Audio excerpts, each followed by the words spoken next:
Hi everyone, দেখতে পাচ্ছেন আমরা রাত্রিবেলাতে ঠান্ডার টাইমে কনকনে ঠান্ডা, হাত মাত সব সিল হয়ে গেছে। তাও আমরা ভিডিও শুট করার জন্য চলে এসেছি। দেখতে ভিডিও শুট করা, ওটা হচ্ছে রাইডার, আমরা devil rider video shoot. Hi hi guys, আমরা এখন এসেছি এখানে ডেভিল রাইডার এসেছি, দেখতে পাচ্ছেন আপনারা একটা শর্ট ভিডিও বানানোর জন্য। এটা আপনাদের মাঝে তুলে দেখাচ্ছি, দেখুন কেমন হয় ভিডিওটা। ঠিক আছে, দেখতে থাকুন।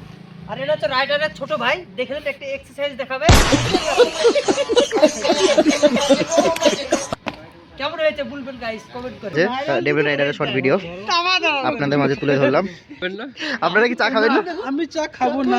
চা খাবেন না? খাবো না। কুট মা কুট একটা ডান্স হয়ে যাবে এখানে, হালকা করে দেখান। আমার ঠান্ডাতে পা হিলছিল, বুঝবে? বললো যে চা খেতে যাবো, চা খাওয়ার জন্য নিয়ে আসলো এই রাত্রে ঠান্ডার সময় চা সিগারেটের জন্য। এখন এসে দেখছি এখানে ভিডিও চালু করে দিয়েছে। এখন কখন যে ভিডিও শুট খতম হবে তা বলতে পারবো না। ঠিক আছে, ঠান্ডায় আমরা কাঁপছি, দেখতে পাচ্ছেন আমাদের অবস্থা কি। ঠিক আছে, রাত্রে 9টা 8 বাজে।